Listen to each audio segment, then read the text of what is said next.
Hey everyone, it's Pittico from Rock Daydream Nation, and today I've put together a super panel of guests, and we are going to ask the question, the ultimate question for 2026, Black Sabbath Born Again. Is this hot or not? Now, there's a lot of mythology behind this album. It first came out, it was highly panned, but over time it's been critically appraised, and I've got this panel put together, and we're going to ask the question, is this album hot or not?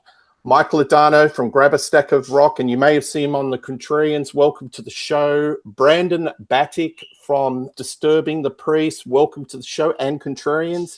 And welcome back to the channel, John Gaffney from Lair of the Alchemist. Welcome to the show. My first question, gentlemen, is what was your first impression when you heard that Ian Gillan was joining Black Sabbath, and your first impression of the album? I'll throw it over to you, Mike. I love answering this question. When I first heard Zero the Hero and loved it, I thought Ian Gillan, I thought he was the singer in Black Sabbath because I was a new rock fan. And this is one of the first songs I heard in the field of metal. So I was like, hey, yeah, I love this guy. And then I saw the music video with the hair all in his face and going crazy. And I was like, this is the heaviest, scariest crap that I've ever seen and heard. And I loved it. It didn't become my favorite album of all time, which it is. It didn't become that until the 90s because I had that crappy cassette. So it wasn't until I really got it on vinyl and CD that I really started to appreciate Born Again. So yeah, for me, it was like I found out later, hey, the singer in Black Sabbath was in Deep Purple. So, for me, it was just, backwards. Yeah, absolutely. Now, Brandon, I would imagine you're younger than us, a bit of a newer listener. What was your first impression on hearing this album and the concept of Ian Gillan being part of the Black Sabbath family tree? Yeah, so I was pretty young, but at the same time, when I got into Black Sabbath, I listened to the whole catalog at once. It was never waiting for the new release. By the time I was into them, like 13 was already out. So pretty much what I did was every day I listened to the next record. All right, I'm doing Sabbath 1, I'm doing Paranoid. And I remember getting into the Dio era and being like, this is awesome. Dio works so well here. And I didn't realize how short-lived it was, because after Mob Rules, you go into Born Again, and right away I knew something was off, especially with the cover. And by that first note, I'm like, what the hell? And when Ian comes in, especially with that first song, I'm like, what the hell happened to Dio? He sounds crazy here. I thought he got possessed or something. Ended up looking into it. I'm like, oh, I do hear it. It is okay. It's Ian Gillan. It's Deep Purple. I hear it now. And by the first track, I knew who it was, but I thought Ian Gillan, and this is like the same week I heard Sabotage for the first time. I heard Born Again, and I was like, wow, I think Ian Gillan works perfectly in this band. He seemed perfect. He seemed made for Sabbath. And I know a lot of people differ in that belief, but just his screams, his emotion, he really does such a good job at embodying the horror and eeriness of this record. And it's a shame we didn't get more records from him in Sabbath. We got so many from Tony Martin, and I love the Tony Martin era. Don't get me wrong. I know potentially there was a second one in the works. There's literally, I think, 5 leftover tracks from Born Again, The Fallen being one of them. The rest I don't think we'll ever see ever. But I think he fits so well. I don't have any complaints at all. There's not one part of this record where I think, maybe you could have had another take with Ian. It just feels so natural for him to be on this record. I love Ian Gillan, a Born Again, personally. Yeah, absolutely. So, look, that's an interesting take because you've done a crash course in Black Sabbath, doing the whole discography in a short space of time and how you sort of relate to this. So, yeah, there you go. John, I would imagine we're of a similar age. You would have lived through this at the time, the release of the album. What was your take on this in 1983 or thereabouts? Yeah, I was 13 in 1983, so I started listening to metal in like 1980. Uh, so I had already, when I came into it though, I wasn't, Ozzy was already out of Black Sabbath. Ronnie was the singer in Black Sabbath. I remember being disappointed that Ronnie wasn't in the band anymore, but I also remember thinking like, okay, now I get to be here right from the very beginning of this new chapter in Black Sabbath. I kind of felt like this was going to be personal to me because I wasn't there for Ozzy. I wasn't there when Ronnie first joined Black Sabbath. And as a young, naive kid, I thought, well, this is it. Ian Gillan's going to be in the band for, probably 6, 8, maybe 10 records. I didn't understand back then how band members could just come and go. I wasn't, I had Made in Japan. I might have had Machine Head, or I at least was hearing that stuff from Machine Head on the radio and stuff like that. So I wouldn't say Ian brought a bunch of baggage or anything into the band for me. Like I had a pretty, like, yeah, I like Ian Gillan. I love Black Sabbath. This is going to totally work. I thought the cover was awesome. I mean, I was 13 years old. I know it's kind of garish now, and the guys in the band sort of cringe. But as a 13-year-old, I was just like, wow, a devil. Like, this is so cool. The song titles were great. Disturbing the Priest, Zero the Hero. It was dark. I loved those little instrumental things, Stonehenge and all that kind of stuff. And also at this time, they had a video for Trashed. And up to this point, Sabbath didn't have any like choreographed videos. There were some videos with Ronnie, but they were just kind of like live or them pretending to play live on stage. But the Trashed video actually had actors and stuff like that going in on it. So I was, MTV was in full force at this point. So I was totally into it. I loved Born Again. I still love Born Again. It kind of holds a special place in my heart because I was just so into metal at that time, and all the complaints about the mix and everything like that. When I was 13 years old, I didn't care about any of this stuff. I was just happy to have a new Black Sabbath record, As a 13, now all this stuff where there's like, I go to the Steve Hoffman forum and you'll find 40 pages of people arguing about the kick drum sound on Born Again or something like that. It's like none of us 13-year-olds cared. We were just like, new Black Sabbath album, let's rock. I was into it, and I still love the record today. Absolutely. And I'll defend, I think the album cover is one of the greatest heavy metal album covers of all time. So I think it was accidental, but it's just turned into, it's part of pop culture, I think. I think it's wonderful. Yeah. Welcome to the channel, Reed Little, from the Contrarians. Reed, the first question that I just put to the other folks was, what was your first impression of hearing that Ian Gillan was going to be singing for Black Sabbath, and your first impression hearing the Born Again album? Okay, well, those are two very different questions. So in 1983, I was 15, and I've said this on other panels. That was a point in my life where I did not care about old people's music. Anything prior to 1980 did not exist for me. I wasn't interested. I didn't want to listen to it. I didn't know who Deep Purple were. To me, Deep Purple only had two songs. They had Smoke on the Water and My Woman from Tokyo, because those were the songs they used to play at the skating rink when the kids would go to the skating rink. They were good, but I never listened to any other Deep Purple. So when Ian Gillan joined Sabbath, I had no idea who that was. I had no impression of what he was going to look like. But it wasn't like I was following everything about Sabbath's career. But here's the strange thing. I was already in 1983 a massive Dio fan. I love Mob Rules. Holy Diver came out in 1983. We can talk about that a little bit later. I looked up some statistics.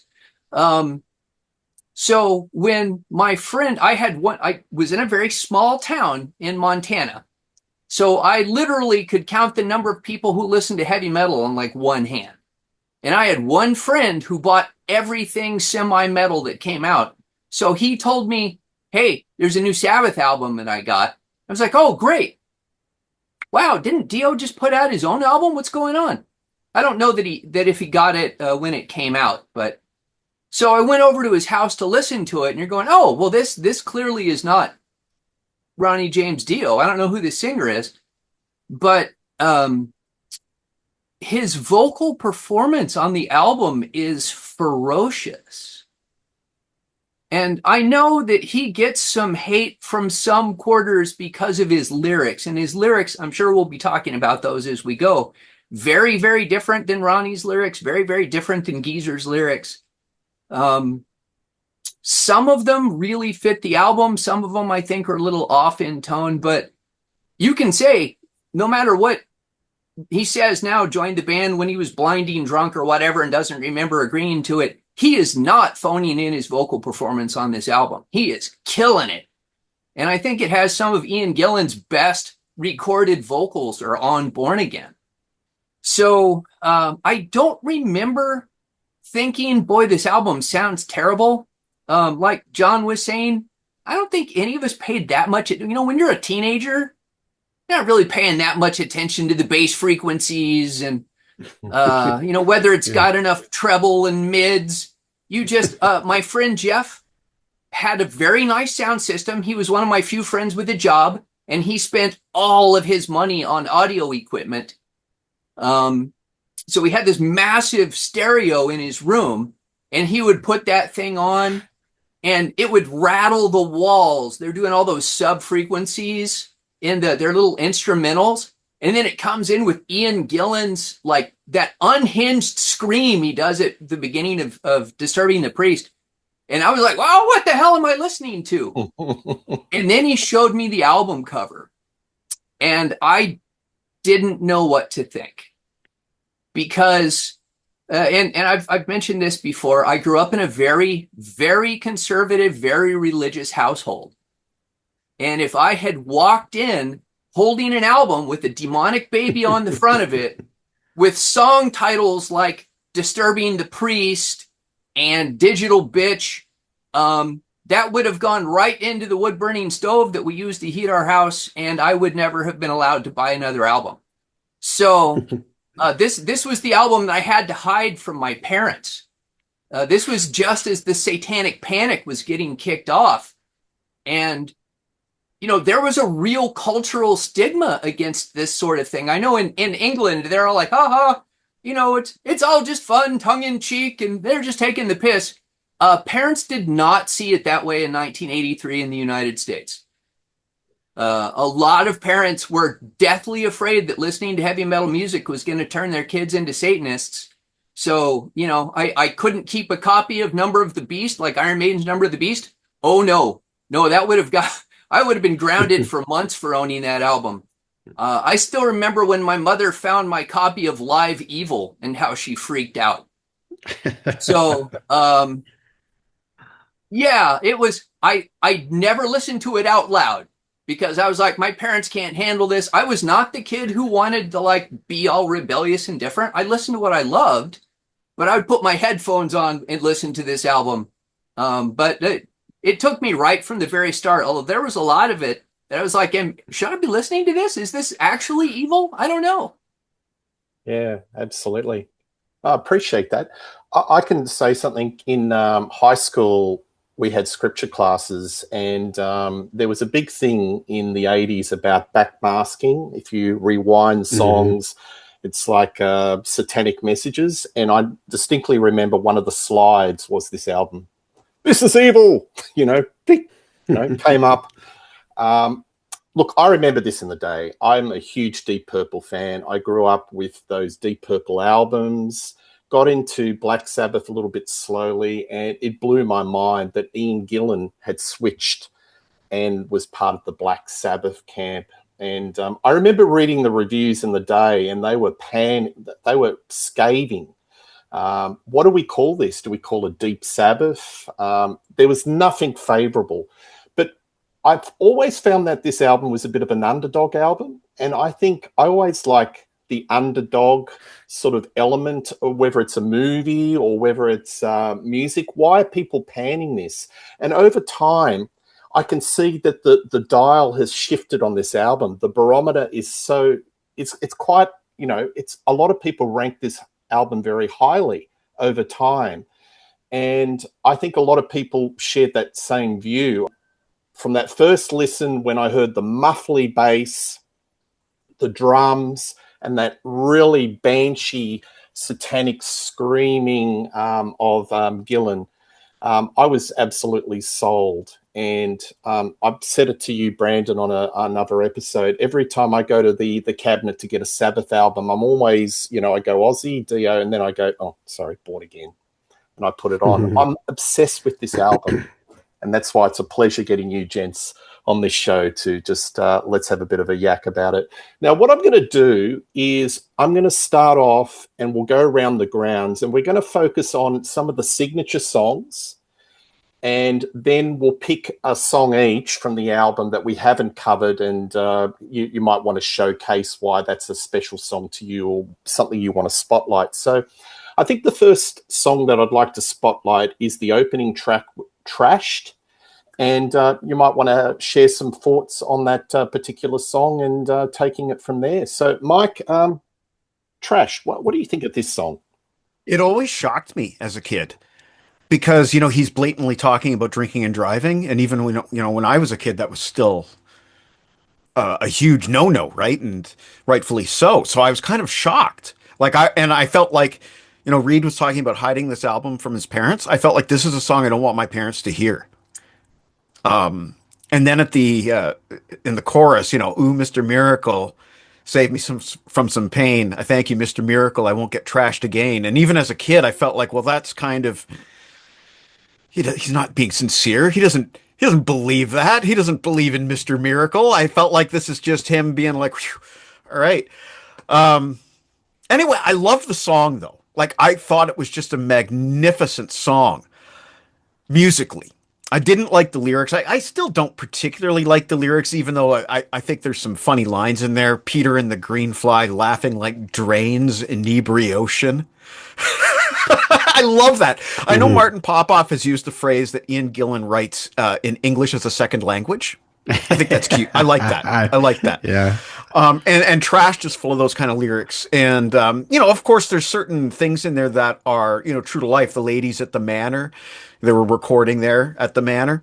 So there's slices of life in there. I hope Ian Gillan didn't really get trashed and crash his car, though. I don't know if that really happened or not. I hope not. He did. He did. Okay. So anyway, I hope he learned his lesson.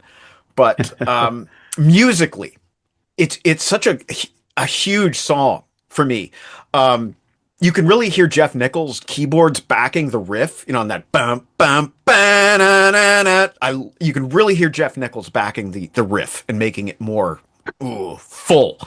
And like these other guys have said, who cares about the fidelity of the recording? When I was a kid, I was listening to this on a Sanyo that was bought for me by my parents for Christmas one year on a 1980s kids ghetto blaster budget. They weren't breaking the bank buying me my stereo. I wasn't getting any fidelity out of this. Reed mentioned how it used to rattle his walls. It rattled my walls too. I had that experience. It was heavy. It had that big riff, and then it had that hook, that Mr. Miracle hook. It was so catchy. And I was really shocked when I started high school and I was in gym class, and there was this long-haired guy in gym class who was like, man, that song Trashed is awesome. I was like, how the hell does this guy know Trashed by Black Sabbath? I thought I was the only one. It's not like one of the albums that people talked about back then. When I was in high school, I started in 86. So this was obviously passé by 1986. But yeah, I don't know if I have anything else I want to say about Trashed, except that obviously Ian's lyrical writing style was vastly different from Geezer's. And that's obvious right from the first few lines here, but I love it. I can't help it. Like, I am a Black Sabbath fan. I am a diehard, but I'm also an Ian Gillan fan. Almost in equal measure. I don't know. Like, if you asked me to pick, I don't know. I love those. I love them. So to have this together, combined, even though, as I mentioned earlier, as a kid, I didn't know that Ian Gillan was in a band called Deep Purple.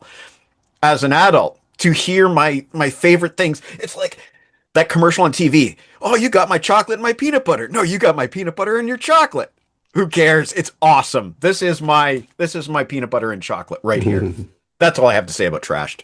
Well, it's definitely the best of both worlds. So, Brandon, what do you think of this song, Trashed?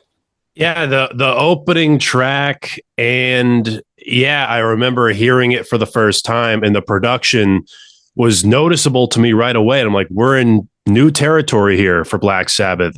I love the lyrics here. I really do. I feel like Ian Gillan like offers some really unique lyrics, and just in general, you know, I'm glad he's not a Dio clone or a Sabbath clone, and he's just like, oh, what's Sabbath like to sing about? Let's just do that. I like how he has his own spin on the lyrics here, and his vocal melodies, I think, are just excellent. I think they really drive the momentum of this song, and some of the lines I find really funny. I don't have an issue with any of his lyrics on this record, and I find them to be really unique to Black Sabbath. This is why I'm upset that there's only this record. And it's funny hearing you guys talk about like hiding this from your parents, where for me, it was the opposite, where my parents are like, listen to this record, listen to this album. You know, well, not that one specifically, but like Heaven and Hell, other Black Sabbath stuff, where when I first heard Born Again, and my dad's big on those two Dio records, those first two. And I was like, have you heard Born Again? He's like, no. I'm like, you need to listen to this record. It's excellent. Where it's funny having that that different history with that album with parents. But yeah, I just love it. It's, you know, if the lyrics on it, it's about, you know, they had in the mansion, which was Richard Branson's manor, where they recorded this. And there was this go-kart track where they would do time trials on it. And Ian Gillan used Bill Ward's car and then flipped it. And there's a great story where he's hanging upside down and there's gasoline dripping all over him. And he's about to light the cigarette. They're like, don't light the cigarette. Don't light the cigarette. So this could have been his last record. But something I love about this album is there's so much behind a lot of the song's lyrics. Like, for example, Disturbing the Priest, about the priest that came to the manor, and the whole thing with Digital Bitch, how it's potentially about Sharon. Yeah, I feel like there's a lot of cool Easter eggs and stuff about the lyrics. And I think Trashed is a great example of that, maybe the best, where it's kind of just coming from a story that happened during the recording process, but just such a kick-ass way to open the record. Well, Ian Gillan's a very good storyteller. A lot of his greatest lyrics have come from events like Smoke on the Water. True, that's a true story. So Trashed is no different. John, what do you think of the song Trashed? Yeah, I think it's a great album opener. I remember at the time thinking it was kind of similar to the way Heaven and Hell and Mob Rules open, with a fast number, kind of chugging guitar like Neon Nights and Turn Up the Night. You know, they were roughly the same tempo kind of thing. Like I mentioned earlier, I remember the video for this. I loved it. As a 13-year-old, I had it on cassette. And I'll tell you a really quick funny memory is every time I think of this record, long after I got into CDs, and I bought cassettes when I was young. Most of my cassettes just disintegrated, got chewed up in my car, whatever. The only cassette I had left was Born Again, and it sat in my Walkman in my garage. And when it would snow out and I had to shovel our driveway, this is, of course, when I lived in Pennsylvania, not Florida, I would listen to Born Again. And I could shovel my driveway in the length of the tape. By the time the tape was over, I was done with my driveway. So I always associate shoveling my driveway with Born Again. And like when I think of Trashed, I think of myself standing out there getting ready to start shoveling my driveway. But I thought it was a great opener, reminded me of the Dio album openers. I was too young I had it on cassette, so there wasn't a lyric sheet or anything inside. I don't think I understood exactly what he was singing about and stuff like that. I didn't really care. But I do, these are some great lyrics. Like, for instance, he mentions tequila. I drank a bottle of tequila and I felt real good. I had the tape deck roaring, right? What a great 80s line right there. But then my ultimate favorite line here is, so we went back to the bar and hit the bottle again, but there was no tequila. Then we started on the whiskey just to settle our brains because there was no tequila. Rhyming tequila with tequila. It's like rhyming masses with masses and war pigs, you know, it's just brilliant. You know, Ian Gillan can do this because he does. He plays with the English language almost like, Mike, I think you said it, like Martin Popoff says, it's almost like it's a second language for him. And he just sort of twists and turns words around. So I think it's a great opener. It's got a ton of energy. I love it, and I still love it. Yeah, absolutely. And I can't imagine this album not having Trashed as the opening track. It's just made for that spot on the album. Oh, interesting little point. They never played this live. They did not play this on this tour. If you go to setlist.fm You're right. and look it up, they played a bunch of others. They played like 5 or 6 songs from this record. They never played Trashed, according to setlist.fm, and I've never heard a live recording of it, which is completely bizarre because it was the single from it, it was the video from it, and they didn't play it live, and it totally sounds like a song that you might open a show with. Absolutely. Maybe Bev and Brandon didn't feel comfortable playing it because it's a very Bill Ward-driven song, isn't it, with that particular drum beat, which we'll talk about. Reed Little, what do you think of Trash, the song? Well, I mean, like everybody, I like it. Now, I have to say what really hit me about this album when I was first listening to it, and it still does, is actually just how different Tony Iommi's guitar playing is on this album. So right from the very first song, he's adopted a completely different way of structuring his songs. If you think back to something like Mob Rules or almost any song from the Ozzy era, he's playing the riff during the entire vocal verse. In Trashed, he just has those notes. Dun, dun, dun, dun, dun, dun, dun, dun, dun, dun, dun, dun, dun. That's all you get for a riff. When it gets to the verse, he's just strumming notes. Dang, dang, dang. That is very, very different for Black Sabbath. So a completely different feel. So yes, it was the same in a way. They had established their formula, and a very successful formula it is. Dio used the exact same formula on all of his albums, where you start off with the fast one, then you have a little interlude, and then you have the big epic or doomy or both track. And so you start off with this nice up-tempo opener. It's a real attention getter. I mean, I love the wordplay on this one as much as anybody. And, you know, in 1983, I had no idea what Brands Hatch was. You couldn't just go to Google and say, what the hell is Brands Hatch? It's a racetrack, by the way. So that's why he was there in his imagination, because he was imagining driving around this cart. And apparently there are some differences now in the way the story is told, but Ian has said that the car he was driving was a Ford. I don't know what type, but it was around a go-kart track, meaning that a full-size Ford car would have been vastly too large for the track. And if he was hammered drunk and driving too fast, the idea that he was going to flip that thing was pretty much a foregone conclusion. But I have also heard that he was really just driving a go-kart. So I don't know. I wasn't there. I think Gillan likes to embellish that story to whatever just makes it the funniest at the time. But also, if he did his lyrics for Born Again like he used to do with the Gillan band, I know that the lyrics are literally the last thing he does. So like all of the other music is done, and he just comes in and he's like, oh, I need some lyrics. Oh, I remember that time I rolled that car. That was pretty good. And he whips it out in 10 minutes before recording it.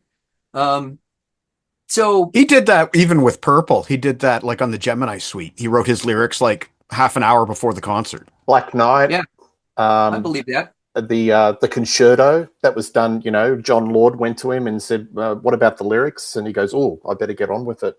Started writing it on a napkin. So it's it's one of those very interesting things. It's the same but different. So I remember it's not. I remember thinking this isn't as heavy as Mob Rules was, but that only lasted for one track, and then after that, we really take off on the heavy scale. So Yeah, absolutely. Interesting opening. Yeah, absolutely. Look, I think this song doesn't sound like anything like any other Black Sabbath song melodically. I know it's it's got that chugging sound like Mob Rules, etc., but melody wise, it's kind of different. And I always sort of relate this to a bit of like an overture. It's the overture track. It just feels right where it is placed in the album as the first track. It's a real boys' own adventure. You know, the boys getting together, drinking, laughing up, and I think Gillan's lyrics are very much of that type. I think, to me, the way he approaches this song reminds me of No Laughing in Heaven and some of those Gillan, those more rambunctious Gillan solo songs. I find Iommi's solo is very spiky, spidery and sharp. Maybe it's because of the mixing and the production, which we'll talk about, but it just pops out of the speaker. It's just really, really sharp and spiky. I just think it's a great song. Gillan's one of the true eccentric lyricists, and all right through this album, his approach to lyric writing is just totally off the wall. And I've got this theory that he was the first Jesus Christ superstar. And I think that really impacted him career-wise and his approach to lyric writing and to music in general, because I think he approaches this project like it's a little bit of theatre. It's the opposite to Jesus Christ Superstar. And we'll talk more about this when we go to the second song that I'd like to bring to the table, and that's Disturbing the Priest. Mike, what do you think of this song? Gosh, it could be my favorite song and my favorite album of all time. So much to talk about here. On my original cassette, I think it was Stonehenge / Disturbing the Priest as one track. I can't remember exactly. The memory plays tricks on you, but I think that's how it went. So you have that whole opening with the keyboards and the ominous sound and what sounds like maybe Ian Gillan screaming in the background. Still listening to it today, I can't tell what that almost sounds like, the wind screaming in the background. It's subtle, but it's there. And then you just break into the opening scream of Disturbing the Priest. And I think what I love most about this song is actually the bass line. Geezer Butler's in my top 5 bassists of all time anyway. But there's something about that bass line, that like it's its own hook, and playing in unison with Tony on a lot of this stuff. Excuse me. I just love this song, especially for the bass. Like a lot of guys, we play air guitar when nobody's looking, right? You guys can't deny that. Not me, not to Disturbing the Priest. With me, I'm doing the bass. It's all about that bass line for me. Ian screaming is awesome. But lyrically, we get some depth here. And there's one line I really like in particular. The devil and the priest can't exist if one goes away. It's just like the battle of the sun and the moon and the night and day. The force of the devil is what we're all told to fear. Watch out for religion when he gets too near, too near. When he gets too near. There's so much imagery there. You can literally picture this priest, this ominous looking priest.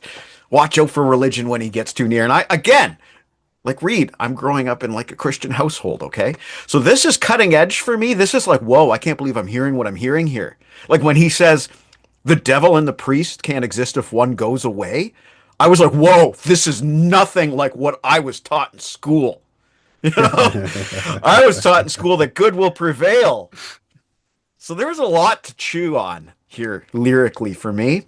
Even though the song is not about, it was inspired by the noise that they were making, and the convent next door were complaining about the noise or something like that. So he really kind of took the lyrics in a different direction there, and it really gave young me a lot to chew on. And then when I became an adult, I was like, hell yeah. Um, I don't know. I keep running out of things to say, and then you guys say some amazing things, so I'll just throw it to you guys. No, absolutely. Interesting you should say that Stonehenge is a wonderful segue into this song.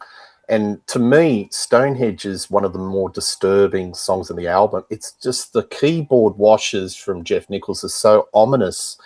It sounds like an alternative soundtrack to The Exorcist. I can imagine, Linda Blair go, and you've got this soundtrack. Brandon, what do you think of, Disturbing the Priest? I think there's a YouTube channel in this song, isn't there? Yes, my podcast is literally called Disturbing the Priest. When I was in college, I had a metal radio show, and it was called Brandon's Metal Zone or some stupid name like that. And then I believe it was, I'm not sure if it was local or not, but a priest called in and complained about my show. And I turned this into a podcast, and I'm like, I know exactly what I need to call this podcast. And there we go. My show, Disturbing the Priest. It's a lot of fun, and it kind of spawned the name of my podcast. And I love everything about this track. It's so evil. It is so evil. It's funny hearing John talk about how he was shoveling his driveway. Where, funny enough, the first time I ever heard this record was shoveling my driveway as well with snow. And I remember it was snowing out. It was kind of just like, it was a little like weird, foggy. It was a little eerie out. And this album was just the perfect soundtrack to that. And Disturbing the Priest really made me go, let me just stop for a second and just like kind of take in what I'm hearing. Some of the best vocal performances from Ian Gillan here. The laughing, the screams. He sounds like he's in pain. He sounds like he's torturing someone. I can't really pin down what it sounds like, but it's a mix of every kind of evil deed you can imagine. And it's just so disturbing. Weirdly enough, everything about this song is disturbing. Even the guitar sound of the screechingness of Tony's guitar is amazing. It sounds so evil and demented. The production too adds to the absolute horror and eeriness of this song too. Disturbing the Priest and Born Again as a whole has really did influence extreme metal. And I find this song to be a really good example of that. It's just so evil. There really isn't anything like it. I think this is Sabbath's most eeriest record, and maybe evil, definitely their heaviest in my opinion. And I think Disturbing the Priest is a great example of that. Yeah, I think this is one of those songs that's taken a life of its own, because I think in the day, everyone was focused maybe on Zero the Hero and Trash, but this particular track has attained cult status as probably the premium track. So, thank you for that, Brandon. John, what do you think of this song? Yeah, this is a fantastic song coming out of Stonehenge, and that riff that Iommi plays. He's playing guitar harmonics, which is not something that Iommi does. I can't really think of any other time that he does that.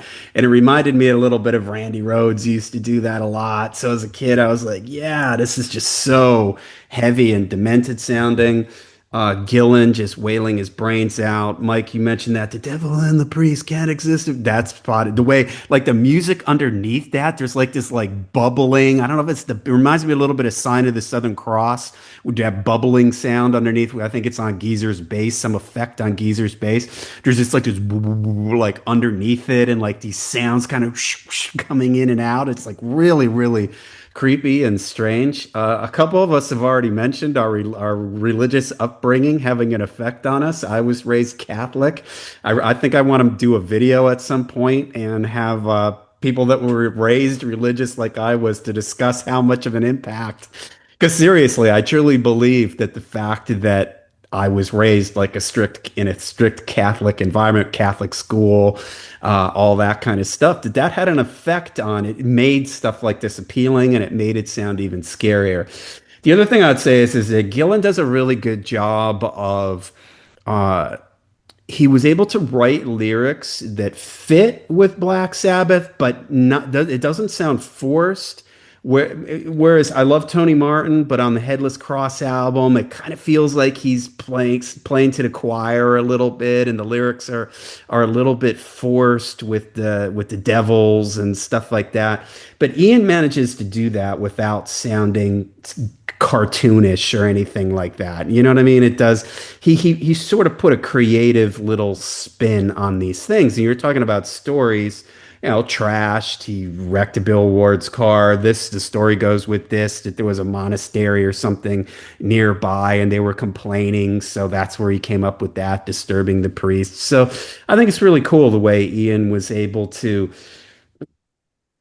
still have the lyrics feel kind of dark to fit the Black Sabbath vibe, but without feeling like he was just trying to write stereotypical Black Sabbath lyrics. They sort of stand on their own. I think they're great. Gillan screams. The mix here, I think, adds to the whole thing. It's those big drum fills and everything, and it's so like murky and cloudy. Brandon, you said like it was like an overcast day or something. When I think of this record, that's what I think of, like snow and overcast, gloomy, dark England, maybe a castle and a moat lake with fog on it, like that kind of like vibe to this record. And I know, as we all know, they're talking about possibly remixing this, and I welcome that. But sometimes I get a little nervous that we've lived with this record for so long that if it may be, yes, it has its flaws, but it's like some 1970s horror movie where it's grainy and dark and weird dialogue, and the acting is strange and the lighting and this and that and the edits are weird, but we've come to love it, just the way it is. So yeah, this is a fantastic song.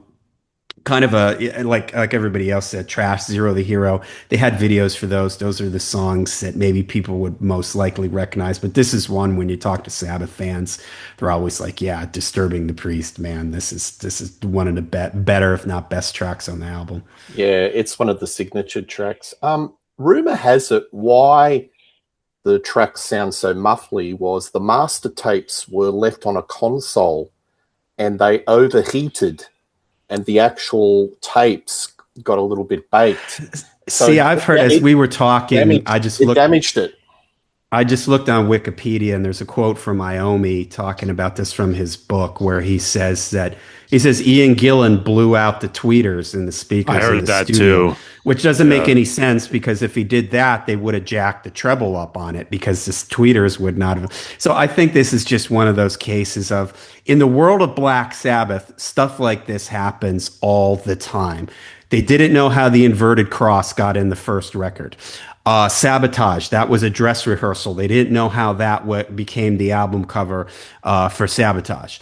When they talk about 13, Geezer didn't know they were going to call it that. Blah, blah, blah. I mean, you just go through their whole history, and it's just full of this, like, we don't know how that album, Born Again, we don't know how that album cover got on there. We don't know how that mix happened. Imagine Steve Harris saying that about an Iron Maiden record. Gee, I don't know how that album cover got on there. Gee, I don't know how that mix got on there. I mean, you can't even imagine it. It's all part of the mythology, though, John. And that right, exactly. And so there's all these like stories: melting tape, blown tweeters, people being drunk, the engine. I mean, it's just, it's taken on a life of its own, and it contributes in a lot of ways to the mythos of this record, if you will. Yeah, look, I think the way it turned out was accidental, but it's created a life of its own, and indirectly, it's created subgenres of music, as Brandon has said, because there are people that were bands, extreme metal bands, that were directly influenced, especially from that song. So, yeah, it's definitely interesting. Reed Little, what do you think of this song, Disturbing the Priest? So I love every song on this album to an extent. This is actually not one of my favorite songs, but since we're throwing around a lot of different things, I'll just bring up the idea that I think this was the album where Tony Iommi decided to update his guitar playing style. And all of these things, one, if if you're not experiencing this stuff in real time, it has a very different impact on you than if you go back and listen to it years and years later with all of this other history. So if you look at the big heavy metal players from the 1970s, you know, Ritchie Blackmore sounded exactly in 1982 like he did in 1977 or 1976. Michael Schenker sounded exactly on the MSG or Assault Attack. He still sounds like Michael Schenker from the early UFO albums. And Tony, even as far as Mob Rules, he still, even though he's, I think, increased the energy level a little bit, they've got a little bit different song structures, he's still very much the same guitar player he was in the 1970s. But now you've got Eddie Van Halen and you've got Randy Rhoads. And I think Tony looked around and said, I've got to up my game. And with his physical handicap of, you know, having the tips of two fingers missing, honestly, I don't know how the man plays what he plays. He's known for this really wide vibrato and these two-finger trills. And how he does that with literally not being able to feel his strings, I don't understand that at all. That's just mysticism. The man wills these notes to come out of the guitar. So his style of playing on Born Again is very, very different than it was on Mob Rules. And at the time, in 1983, I can tell you he got exactly zero credit for that whatsoever. I remember, I was chatting with Peter yesterday, I remember reading a poll in some magazine where he was voted one of the 5 worst guitarists in heavy metal. And I tried to look that up, and I could not find it. I remember some of the scathing quotes. This was a reader poll. But I did find a reader poll from Kerrang from 1983. And the top 10 guitarists are Gary Moore, Vivian Campbell, Jakey Lee, John Sykes, Eddie Van Halen, Vinnie Vincent, Dave Murray, Michael Schenker, Angus Young, and Ritchie Blackmore. Tony can't even make the top 10. So he got no credit whatsoever for trying to update his sound.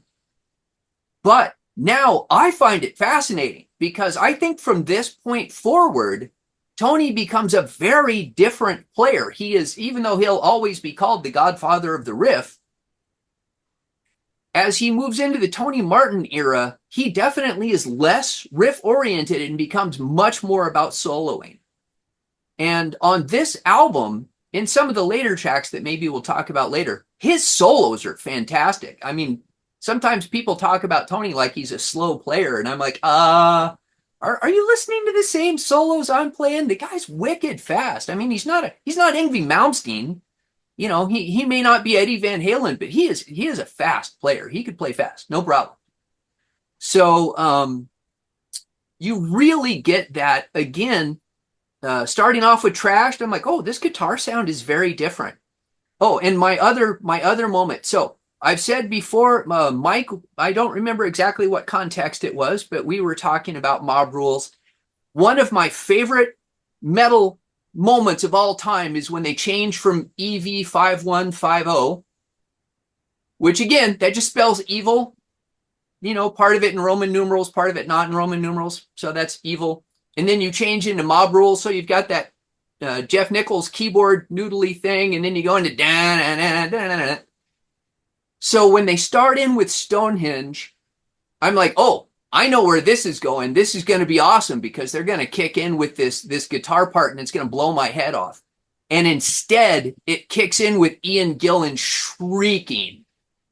And I was just like, what am I listening to? So, you know, it's not often that I have that kind of gut reaction to music. But this was just visceral. It was just, and I don't think it has the same impact now. There's too much other stuff out there, you know, especially if you started listening to something more extreme, black metal, death metal, and then you go back and listen to Born Again. You're like, yeah, I don't see what the big deal is. But in 1983, it was a big freaking deal. there was nothing like that out there, and that was a Yeah. massive moment.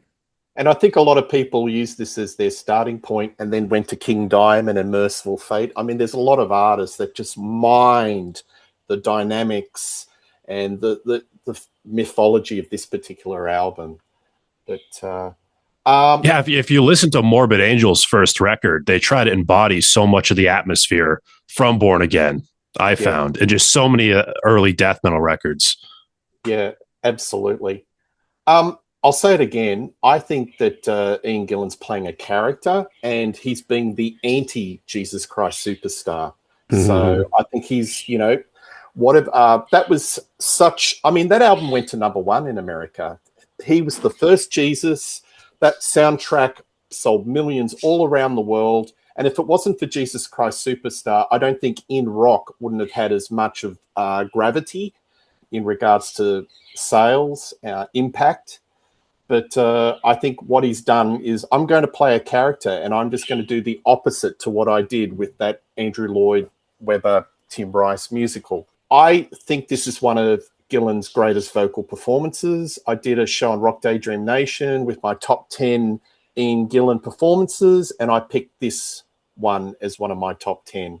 And a few Purple fans gave me flack, but I just think that, you know, the vocal gymnastics, it probably blew his vocals out. I know him singing this live, I've listened to quite a few bootlegs. I think this was probably, his vocals did change.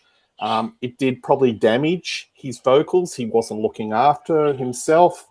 Perfect Strangers, when you listen to that tour and that album, his vocal tone is definitely different to the 70s and for that matter, Gillan. But I think he did do some damage singing this night after night, doing that banshee satanic character. One more thing I just want to highlight. I love the drum sound of Bill Ward. It's cavernous. And, you know, when he's playing the toms, it's just monstrous. Fantastic song. I think this is a signature Black Sabbath song. The next one I want to do is Zero the Hero. And just for a moment of time, I'll actually throw to you, John, to share your thoughts, because this is another song that gets picked up by a lot of fans as being the signature or the song of this particular album. What do you think of this song? Yeah, and I'm going to apologize to everybody out there. I'm going to have to cut out after this, which I regret because I'm really loving this discussion. Zero the Hero is great. The way it fades in kind of from the dark is just, that song in itself super creepy, super weird and everything. And the way that riff comes in and when it settles in on that, I think in a video once I described it, it makes me think of like a tank just running over trees. It's just like this chugging, powerful thing. And then there's that bass line, you know, boom, boom, that comes in. Yeah, talk about another, Mike, you were saying it earlier about a lot of cool bass stuff on here. And oh man, this is just a crushing song. And it's catchy. It's kind of a little bit kind of tongue-in-cheek and funny. Zero the Hero, you know, it rhymes in kind of a funny way, but man, it is just, to me, it's all about that riff. It's so ominous sounding. They're tuned down to D on this record, so it adds this extra layer of heaviness to it. And again, the production sort of adds to this also, this murky, muddy production, you know, a tank driving through the mud, you know, type of thing. It's just, it's fantastic. And chorus is super catchy. So yeah, I absolutely love this one. And before I have to head out, I just want to say, I'm sure you guys are going to get to this, but I want to say that Keep It Warm is one of my favorite deep cuts from Black Sabbath. I love the way it ends the record. I love the chorus in that song. I love the main riff in that song. Absolutely fantastic. So as I check out here, I just wanted to leave you with that. I wanted to put my vote in for "Keep It Warm" being my favorite deep cut on this record. Yeah, one thing I just want to throw to you, and we might pick up this topic later. Do you think lyrically it's a love letter to his wife, or maybe it's a telegraph to his Deep Purple compatriots and say, "Keep it warm. I'll be there soon." What do you think? Yeah, I always thought it was his wife. And when I listened again and didn't have the lyrics inside the cassette. So when he says, keep it warm, rest, I thought he was saying rest. I thought he was saying keep it warm, Rat, because his wife's nickname was Rat. Right, but I didn't know that at the time. I thought he was saying rest, a place by my side. Yeah. And later on, I found out that, Rat, his wife, but I always thought it was like a guy on the road. Typical rock lyrics, right? Yeah. Beth by Kiss, sorry, honey, I'm out on the road. I miss you. I love you. I'll be home soon, type of thing. So I never made the connection with, but now that you say it, yeah, maybe. Yeah, because there's a lot of, there's a bit of a conspiracy theory that he was aware, maybe years before when he was in Gillan, that this Deep Purple reunion was going to occur in 1984. And, he dropped Gillan like a hot potato, just completely disconnected himself, went into this project knowing that the Deep Purple reunion was going to happen. He notified the band members halfway through the tour that the Deep Purple reunion was happening. And maybe this was a little subliminal message. He was saying, keep it warm. I'll be back in the Purple camp. Anyway, two interpretations, just something to think about. But John, nice to have you on the show. Great. Thanks, everybody. I look forward to hearing everybody else's takes on these other songs. So thanks. No worries. Take care. Thank you, John. All righty. See ya. Mike, we'll go back to you. Zero the Hero.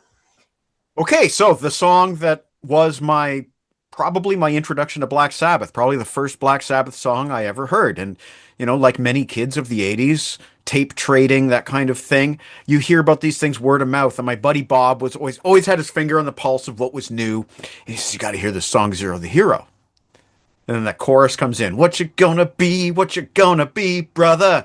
Zero, the hero, hero, hero, hero. The echo, right? And it was like, wow, that's a hook. Like, it wasn't just the vocal hook. It was also the production hook. We're kids. We love this gimmicky stuff. Oh, that's cool, echo. Then you just start listening to it over and over and over again. And I never knew what the words were back then. I mean, you can't. Again, we go back to the cassette on the Ghetto Blaster. You can't hear the words. You don't know what he's saying. You just hear the cadence. You just hear the tempo. The da-da-da-ba-da-da-da-ba. Then you, as an adult, you get the lyric sheet and it says, accept the fate that you're second rate. You really are mediocre.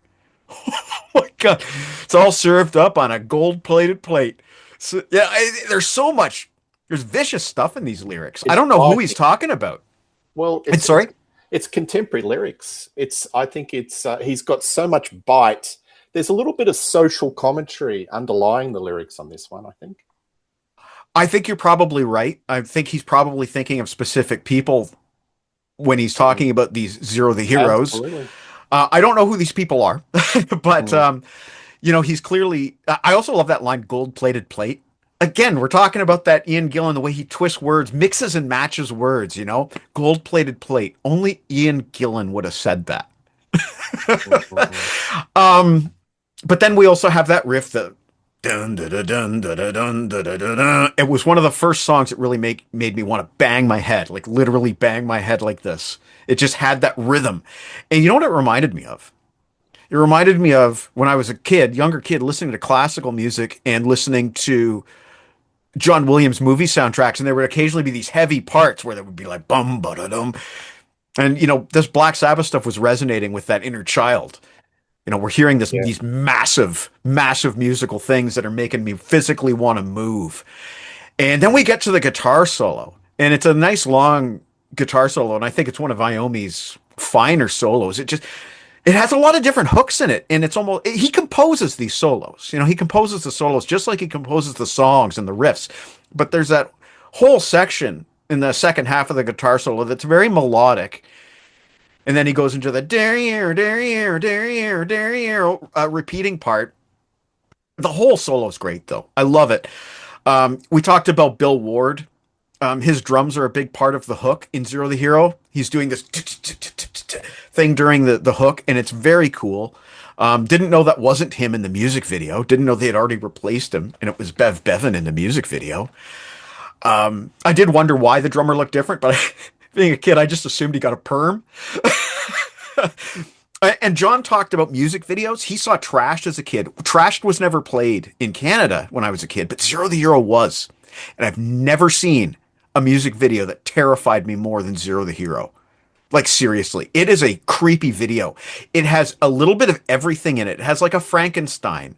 It has a Revenge of the Nerds guy that they're literally creating like a Frankenstein monster, but he's a Revenge of the Nerds guy. And there's this scene where they're like feeding him ketchup and eggs, and it's like going into his mouth, and it's so weird.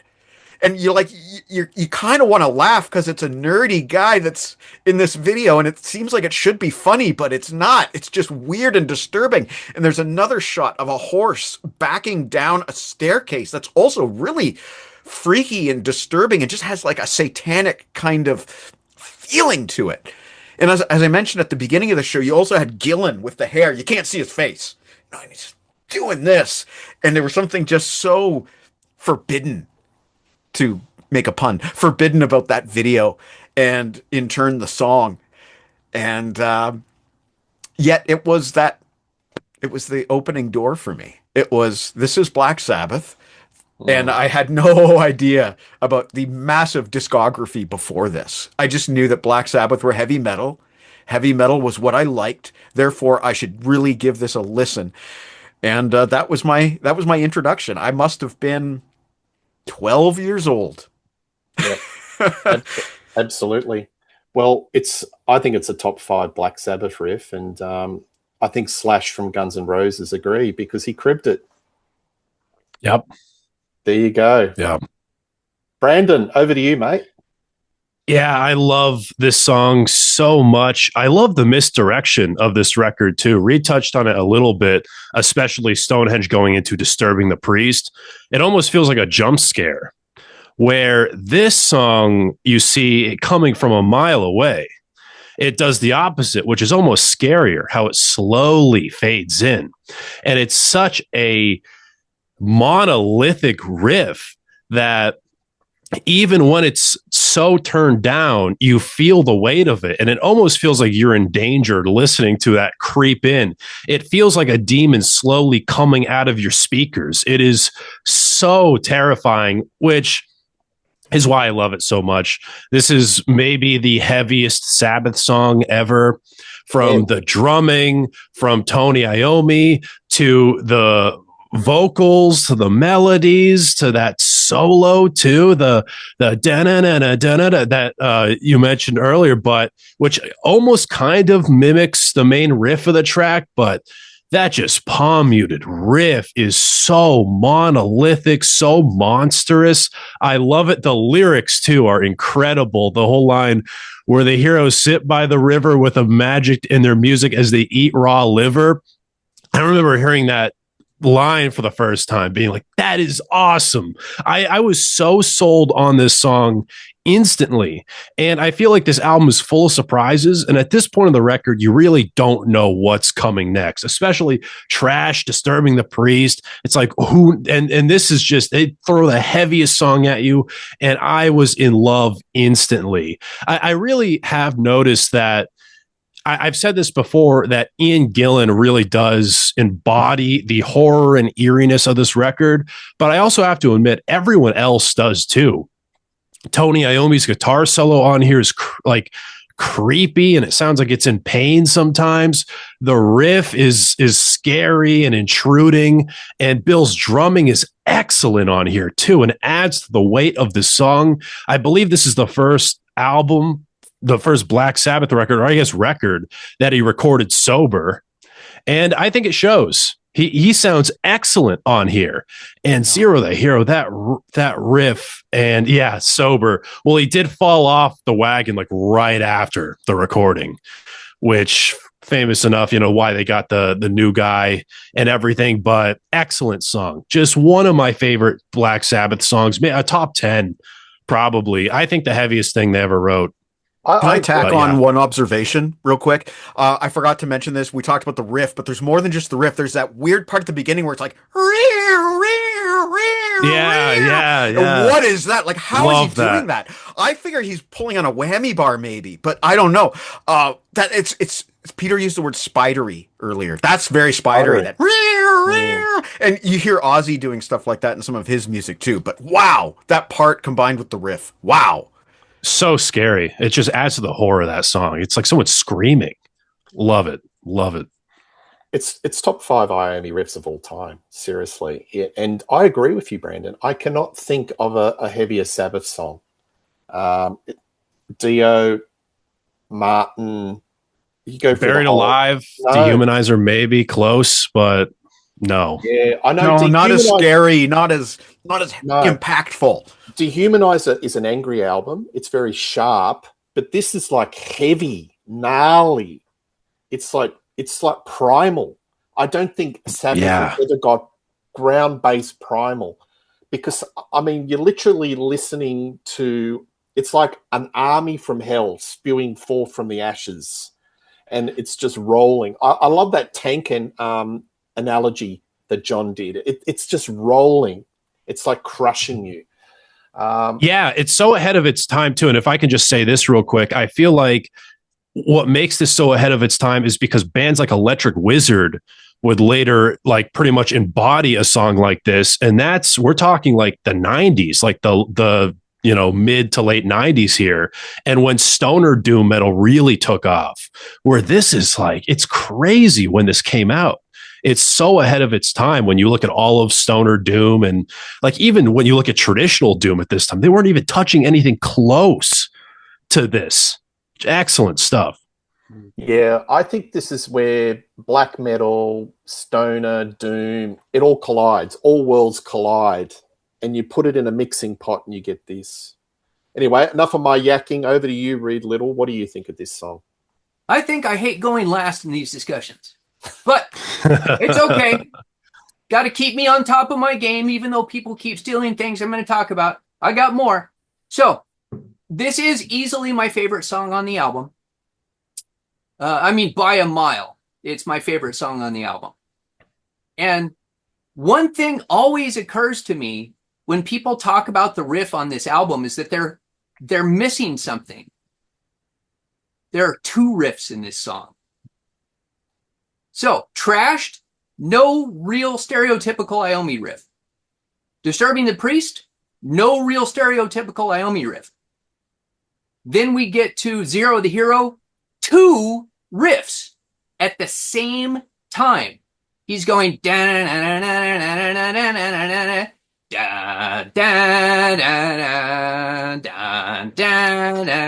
over top of each other. It's freaking awesome. And sometimes I really wonder if he's sitting in the studio, like recording these things and going, I don't know, do I want A or do I want B? And they go, well, here, let's just play them at the same time.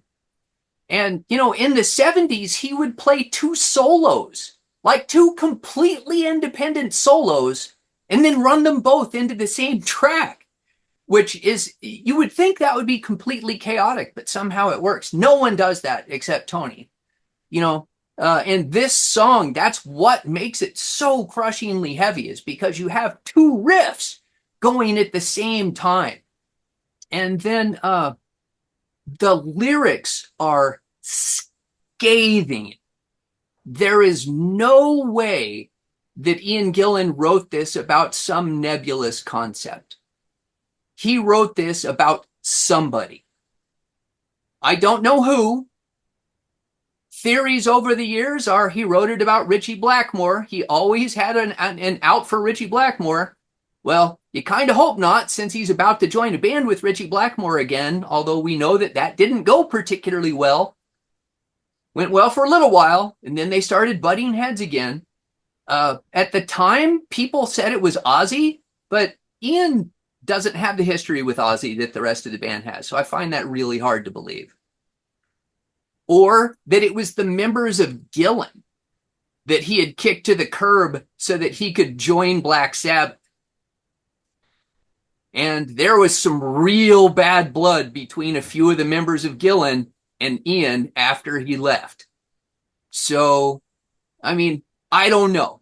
He could have been writing about somebody that hit his car in the parking lot and he was really pissed off at him. Or, I mean, who knows? Who knows who he's writing it about? But you don't get that kind of venom thinking about abstract concepts. I am convinced he wrote that about a person. And those lyrics, they are so like, oh, ooh, man, sick burn. Is it who? For a musician to tell another musician, accept the fact that you're second rate, what worse insult could you give to another musician? I don't know. So, but yeah, I think it's an amazing song. It's so crushingly heavy. And I said the lyrics just make me go, oof, man, I would not want to be the person that he hated this bad. And you kind of hope he got it out of his system. Absolutely. Absolutely. Can I tack on one more thing again? Because I love the song so much. I also love the way on some of the lyrics, the sentences are broken up between multiple lines. For example, the line, your head is firmly nailed to your TV channel, but someone else's figures on the control panel. But that song, that line, your head, is actually part of a previous line. You know, so the sentences are all fragmented the way that he writes. I love it. There's something about it that just sticks in the memory. Well, interesting you should say that, because I think he was one of the first metal artists that was doing rap phrasing. So if you do a song like No Laughing in Heaven, it's kind of like a gospel rap. He's like the rock and roll preacher, and he's like doing a spoken word. So I had a conversation with John McCoy about this, and we both agreed that even though he hates hip hop and anything the modern, because Gillan is an Elvis fan, he's got very traditional influences, but a lot of his vocal phrasing is like hip hop. It's like, you know, spoken word. And that sort of ties in with what you were saying, Mike, about the really strange phrasing of the lyrics. That's it. Yes, you said it. There's new metal singer. Before there were new metal singers. Yeah, exactly. Right. What we're going to do now is we're going to pick a song each from side 2 or other tracks that we haven't covered, and just talk about why it's special to them, or, you know, put a spotlight. So, Mike, do you want to pick a song and have a bit of a yarn about it? Oh, man, I feel like if I take a song away from Reed, I don't want to take a song away from Reed. So you know what? I'm going to address The Fallen on disc 2. Why not? That song isn't talked about enough. That way you guys can pick whatever you want. I think that's an interesting track, and the fact that it was lost for so many years is interesting as well. I doubt there's much left in the vaults, but you never know. Bands keep finding stuff, and with technology today, you can restore tapes much more effectively than you could in the past. So maybe there's more.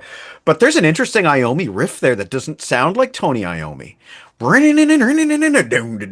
It's a very different riff for him. And maybe Reed would be able to analyze that riff a little bit better than I can. I'm not a musician. I talk out of my butt when I'm talking about musicianship. But there's something very unique about that riff that you have not heard anywhere else in the Black Sabbath catalog. So Reed's right. Tony is playing differently on this album. It never occurred to me before, but it's absolutely true. And it's kind of an interesting song. I don't think it's particularly hooky, but I think it could have been developed into something if they did do that mythical second Ian Gillan album that Brandon mentioned. That would have been maybe something they could have developed further. I don't think it's solidly ready for an album as it's presented on this. I mean, it does sound like it's a finished song. It sounds like it's fully mixed and otherwise ready to master and press to vinyl, but it doesn't sound finished songwriting wise, I think. But yeah, I think The Fallen is a valuable song. I think when they do eventually reissue this album, because I think that's inevitable at some point, I think maybe The Fallen should be promoted as the lead single of that reissue. That seems to be a thing that bands do now, is issue a single when they do a reissue. And give that song a little bit more love, and maybe as I listen to it more and it grows more with me, maybe I'll like it almost as much as the rest of the tunes on the album. But it's not quite synonymous with Born Again. We talked about the production on this. We talked about that atmosphere, how everything kind of sounds like in a fog and underwater, which I love. But this song doesn't have that. This song is much more just, here's the song, presumably, I guess it's a demo, I don't know. But it's very basic as far as that goes. It doesn't sound like they've done a lot in terms of adornments after the fact, like they would in the studio when they're experimenting and it's like, hey, geezer, why don't you make your bass sound like it's underwater for 5 minutes? But it's really cool how they found these tracks and put them out again. I think there's probably some more in the vault that maybe they don't really think is up to snuff for us to hear, but time will tell. Really, an deluxe edition should have come out already by now, but we'll see what Tony does in 2026. Well, there's a contract, I believe, right, where Black Sabbath's not allowed to put out new music.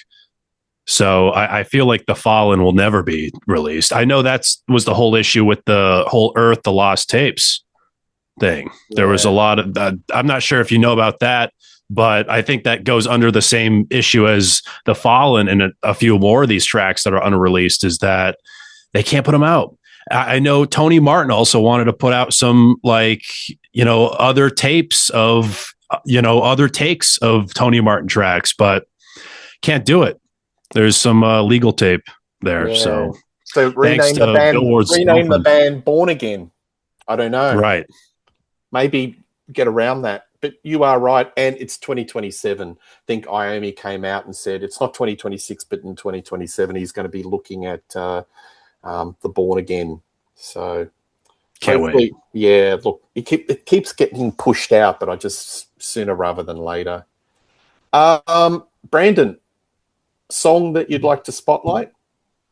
Yeah, sure. I'm going to tackle the title track here. And I do want to say, I love the atmosphere of this record. And I think it's best represented with the song Born Again. This works between any kind of black metal playlist, to be honest. It has that same lo-fi, eerie. It doesn't feel like you're on this universe, especially when you look at the music of Dark Throne and other black metal bands of the time. And there's a lot of black metal projects that embody the more atmospheric side of the genre. And Born Again, the song, sounds like it was something ripped out of one of those records, one of those projects. There, dungeon, synth wave, all that stuff is prevalent now, but especially back in the day, atmosphere and lo-fi-ness was such a driving factor. And it's so cool to hear that done in 83. This song is so freaky. It's unsettling. It's disturbing. When I hear it, feels like, this might sound weird, but it feels like you're in a womb hearing the song. When it has that blanket over it, that it feels like you're the baby. I don't know, which is kind of a weird look at it, but I remember listening to there he is. I wonder if he has a name, but I remember listening to this song for the first time. I was, funny enough, weirdly in my driveway shoveling snow, and the snow was coming down, and just looking at the snowfall and the landscape and listening to this song. The sun was kind of setting, and it was like, wow, I'm almost getting emotional. This is it's nothing like I've ever heard in my life. And Ian Gillan's screams on here, and his delivery is incredible. The soloing is great. It's one of those things where I feel like I want to put it into the whole Planet Caravan Solitude circle, but it's just, if you're in a smoke circle and you're listening to this, you're going to have a panic attack. There's something so freaky about it. And I love how it's almost like this very deformed version of Planet Caravan or Solitude. And I find it to be great pacing on the record. I really do. There is so much variety on this album.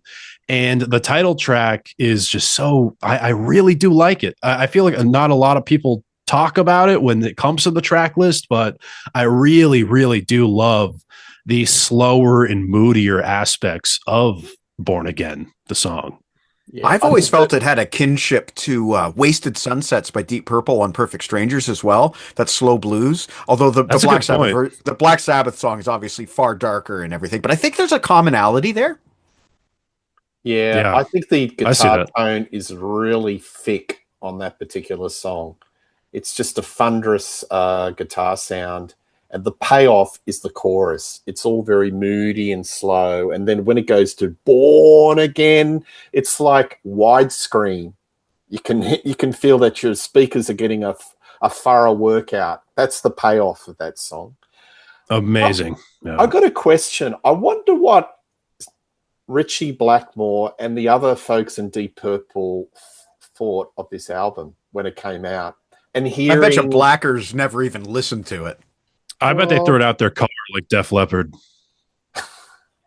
yeah, I don't know. I think there would have been some concern hearing stories from the road about Ian and his singing, and because I think he would have been hopeful that Gillan's voice was in tip-top shape, and that added to a lot of the acrimony and frustration with Gillan, with Blackmore. The Gillan vocals on the Perfect Strangers tour was a bit up and down, and it all comes back to how he was really pushing the vocals out on the Born Again tour.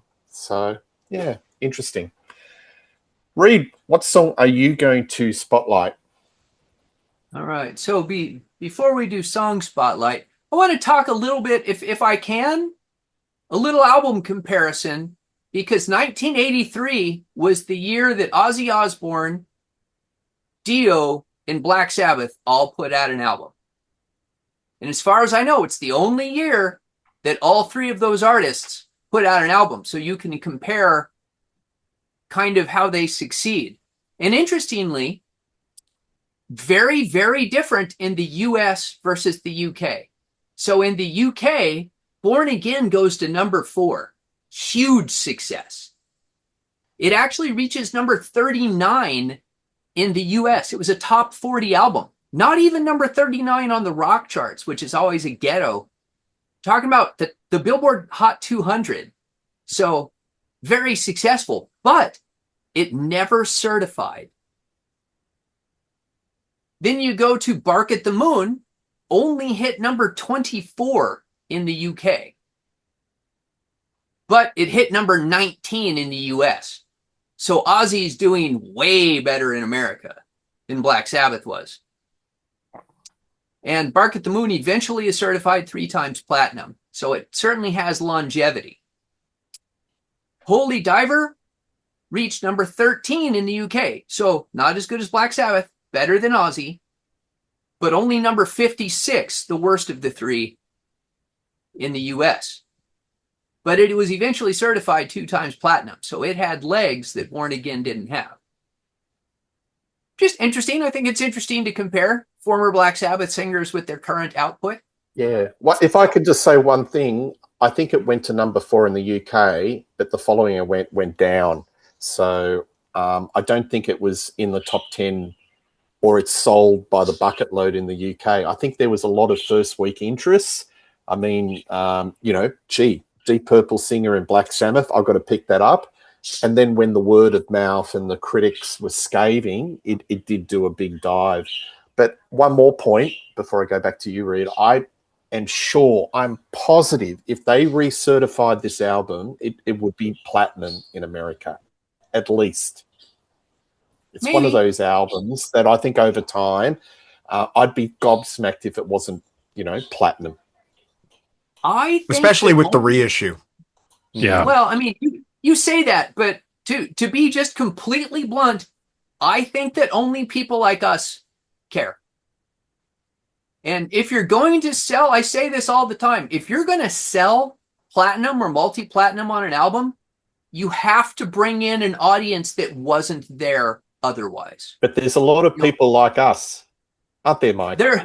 I wish there were millions and millions of us in the U.S., but I don't think that's true anymore. Aging metalheads like me, there may still be out there, but are they buying those records? I don't know. Anyway, so I also my favorite deep track is Born Again, and for the very specific reason that I think it is Ian Gillan's best performance, period, across all media. It's better than any Deep Purple recording he ever did. It's better than any Gillan song. It's better than any Ian Gillan. Ian Gillan has had a surprisingly large number of acts and side acts and projects. There's a lot of Ian Gillan out there that's not branded Deep Purple. So his voice is so good. His dynamic range is so good. He goes all the way from kind of low conversation up to his high screams. I mean, he covers the whole range. And we've talked about some of his lyrics, and I'm kind of dismissive of some of his lyrics. I mean, even Gillan will tell you he's not a fantastic lyricist. He's a little too tongue-in-cheek. He's a little too cheeky. He can be a little jokey. But this song, just the opening lines, as you look through my window deep into my room, all the tapestries are faded, their vague and distant glories concealed in the gloom. I mean, it's poetry. It's good. It's objectively, if somebody just sat down and looked at this lyric without the music attached to it, I don't know that anybody would say that there was anything wrong with it. You would have to say it's evocative. The icy fingers of forgotten passion. All of these symbols and images are so cinematic. They paint such a vivid picture, which is good because there's very little going on musically in this song. Tony's got that real heavy, I believe, phaser, that wham, wham, wham, wham, wham, wham, wham effect on his guitar. But he's just dun, dun, dun, dun. There's not much musically going on again. Ian is allowed to own the song until you get to the solo. And then Tony puts in a fantastic solo. It's very melodic. It's almost singable. So in a way, it's the most traditional Tony solo on the album. He's not trying to be flashy. He's not trying to be 80s. He's just 70s Tony again. And it fits the song so perfectly. Right. I'll ask you a question, Reed. On a percentage, how much do you think this album is Ian Gillan personality versus Black Sabbath personality? If it was a pie chart, how much is distinctly Gillan that brings to this album comparative to a traditional Black Sabbath? Honestly, I have to say it's about 50-50. I mean, Ian was definitely the type of guy that if he was going to be your singer, he was going to be Ian Gillan. And as far as I know, the only time in his entire career where he was successfully corralled was on The Battle Rages On. Yeah. Where Ritchie Blackmore forced him to sing melodies that Joe Lynn Turner had written. And I don't think there's another time in his career where that has ever been the case. Yeah, so, absolutely. And the reluctance to, he wasn't into the leather, he was into the denim. When he wore clothes at all, yeah. Yeah. That's another story. Hey, folks, I want to put a spotlight on Hotline because to me, this is like a heaven and hell era Sabbath with a Gillan lyric about the wild thing. I love this lyric. Lead me to religion, take me up them stairs. When I take a tumble with you, say me some prayers. So there you go, a little bit of tongue-in-cheek Gillan. I think it's got a really dirty, sleazy riff. And his vocal lines are never less than interesting. And I love the change of key. Iommi does this change of key midway through the song. Put me on the hotline. It's kind of unexpected. And Bill Ward's drumming does these really interesting little percussive fills. Because Bill Ward has always said, I'm not a drummer, I'm a percussionist. And that's what he brings. He brings this really left field approach to this album. And I think it just adds so much weight. And right at the end, I love it when Gillan does this banshee wail, take me on the hotline. I love it. So to me, I think side 2 is when it's really a Gillan. A lot of his personality is coming out. I think side 1 is Sabbath with Gillan's influence to the power of 10. But side 2, when you have Keep It Warm, Hotline, that's where it's really Gillan wrestling, and it's more of his personality that's coming out in this album. I agree. There you have it. Let's have a chat about the whole concept of this Black Sabbath with Ian Gillan fronting it. There's a lot of mythology.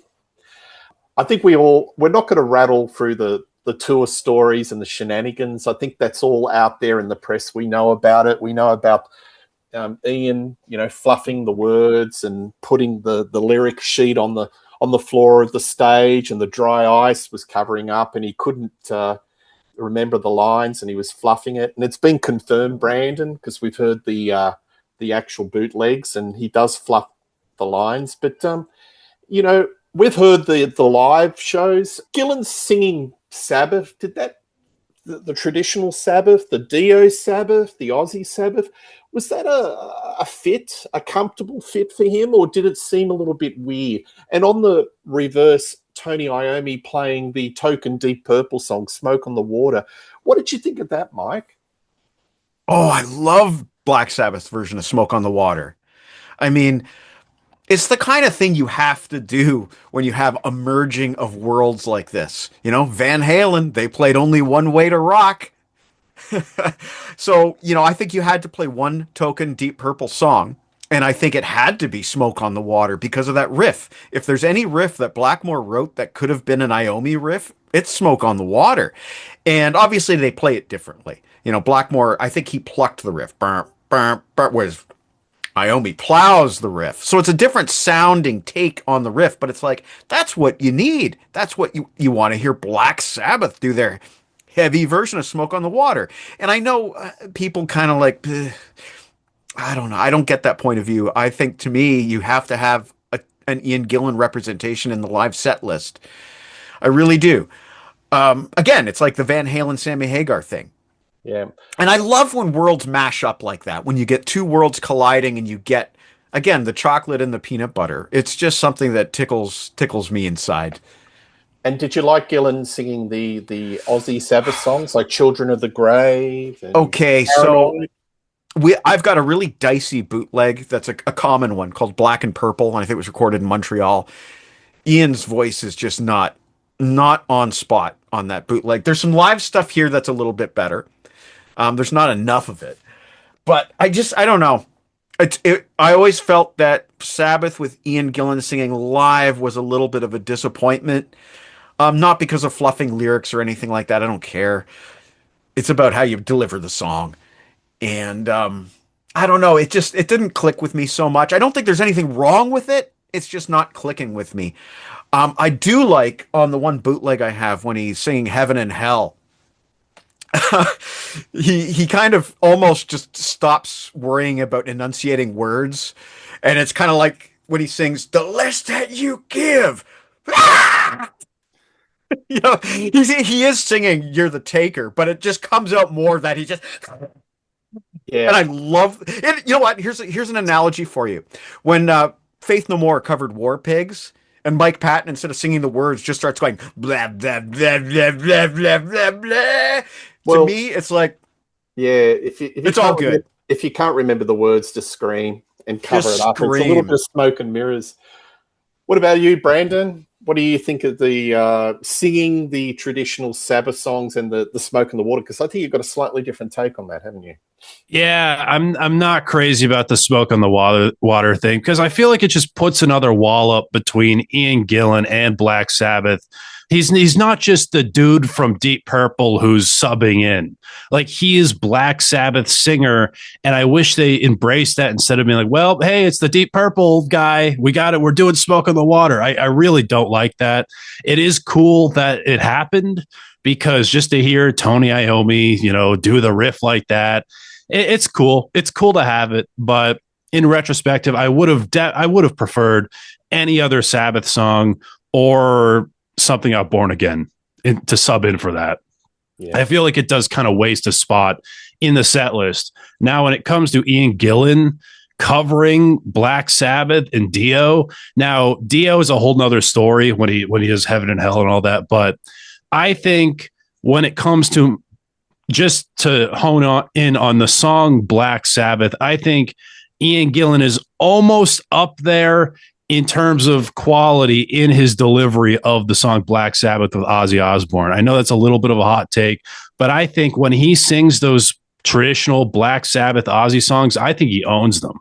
I think his style, especially on Born Again, translating that into traditional Black Sabbath works so well, especially on Black Sabbath by Black Sabbath.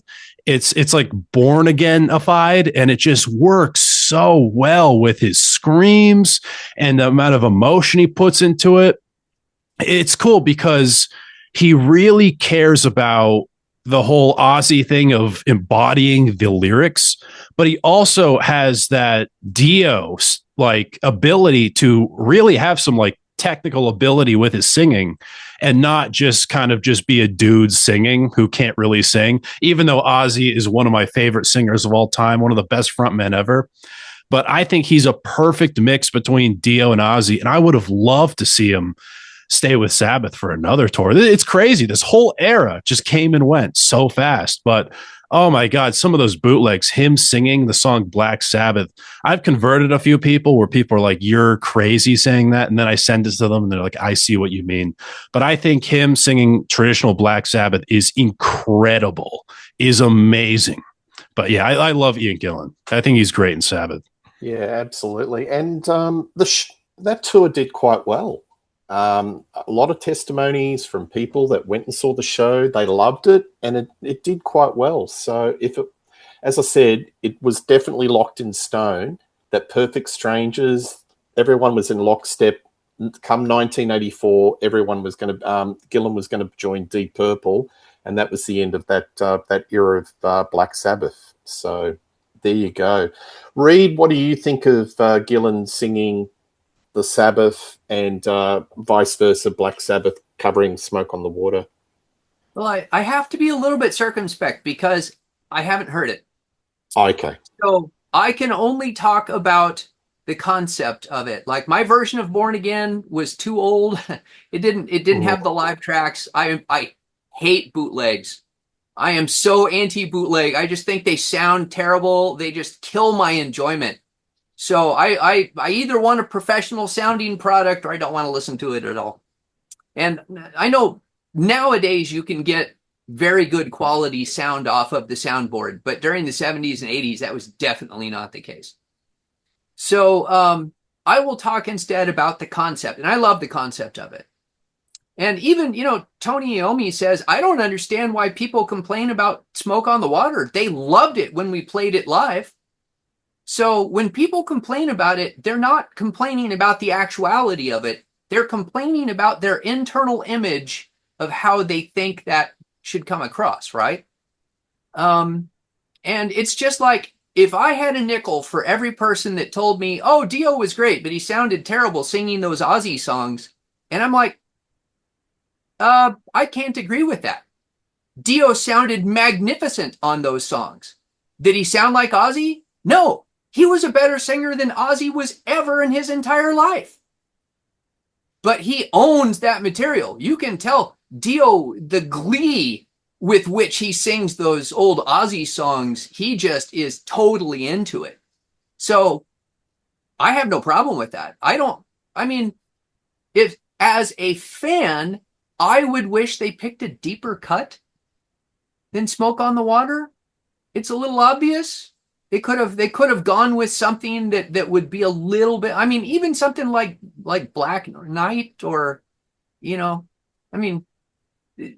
could have found a better Sabbath fit than Smoke on the Water, I think.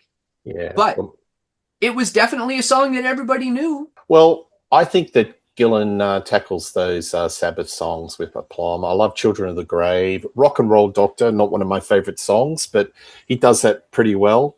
He owns those songs. Yeah. Yeah, I like that. And look, I think there's a contractual obligation the purple fans that they want to bring over, and from a curiosity point of view, that they have to do "Smoke on the Water" because that's the signature song. So yeah, but I want to see Black Sabbath. I don't want to see like a cover band. I wasn't even conceived at this point in my life, but still, if this was to happen around when I was alive, that's just how I would feel about it if I heard about it going to this tour. But still cool, still really cool that it happened like that, and that we can like access it and hear that version of the song. But yeah, absolutely. All right. Well, my final question for this discussion is the remix comes out in 2027. Do we really want to hear a cleaned up version of Born Again? Or like me, I'm just so used to my entry point with the muffled, garagey, dungeon sounding album. I wouldn't change a bloody thing. So, Brandon, what's your views on that? I've really never understood why people don't want to hear this, just from a curiosity standpoint.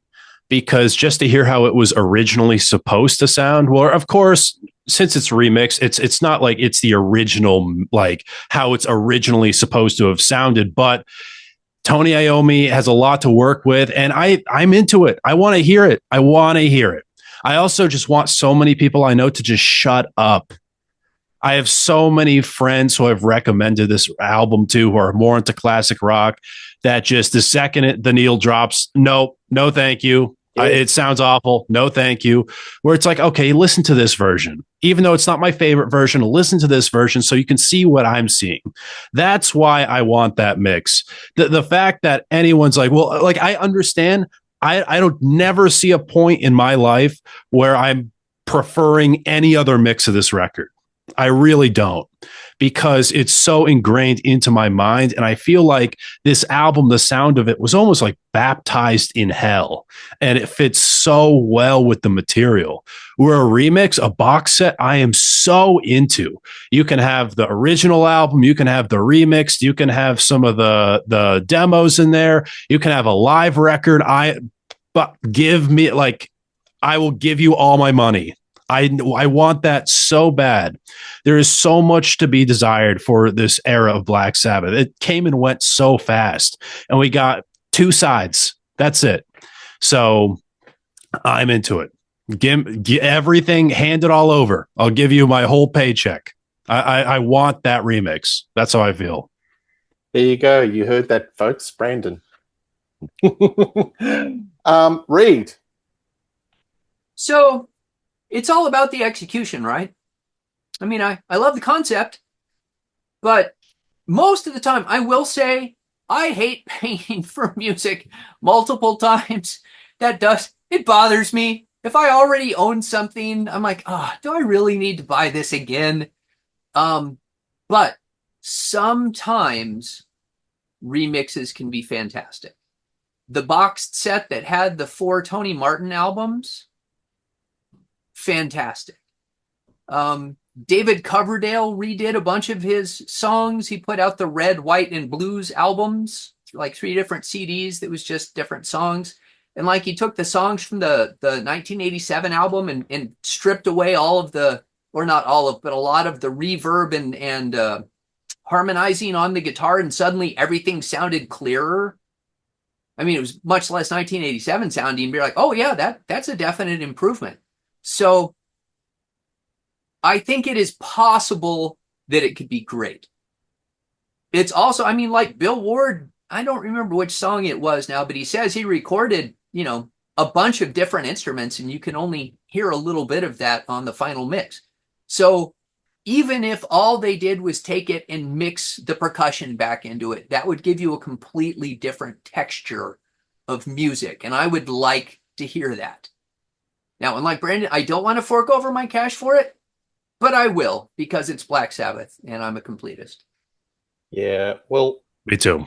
Absolutely. I think this is at the top of the pops from a curiosity point of view, and I'm opening my wallet, ready for you, Tony. Let's just put it out. Please do not defer any further than 2027. I've been following this for a long time. I'm more Yeah. looking forward to his solo album. Actually, he has No, promised no, he's no, going to no, have his no. damn This solo one. album out in I 2020. agree. I agree with Peter. No, Even no, though no. I'm so pumped for the solo record, I do agree. This has been sit ever since I heard it for the first time, and I feel like it's going to be so like crazy. It's going to be such a hot topic when Yeah. that happens. I think Yeah. so. It's going to leak into the classic rock community. I think it's going to be a very popular thing going around, way more than the Tony Martin stuff. Which, looking at the album Forbidden, how good of a job he did with that record, I'm in. And also, Ian Gillan says he hates the sound of this record. So just for that alone, Yeah. I would love to hear a version that he likes. I'll make a prediction, Brandon. I reckon it's going to go top 10 in the UK or maybe America. I think it'll rechart. I think. Well, I have a lot of friends my age, who who like the record, and I think people. I don't think it's going to just be an older thing. I think a lot of people are going to discover this record for the first time, especially people in the metal community who kind of just after Dio logged off with Black Sabbath. I think this album can introduce a lot of people to like a new direction for Black Sabbath and a new love. It's just such a hidden gem, this album is. Yeah, absolutely. Well, there you go, folks. This has been a wonderful discussion. And then there were three. So I just want to have a special thanks to John Gaffney from Lair the Alchemist, Mike Ladano from Grab a Stack of Rock, Reed Little from The Contrarians, and Brandon Battick from Disturbing the Priest. Great name. I'll put all the links below. Please tell us what you think of this album, your favorite tracks, good, bad, and indifferent. We love reading your comments. Please like and subscribe to Rock Daydream Nation. I'll get this group again. We'll do another topic. We'll do another album. This has been a lot of fun. One thing's for sure, more shows coming, all things rock on Rock Daydream Nation. All the best and cheers. See you later. Cheers, Peter. Bye.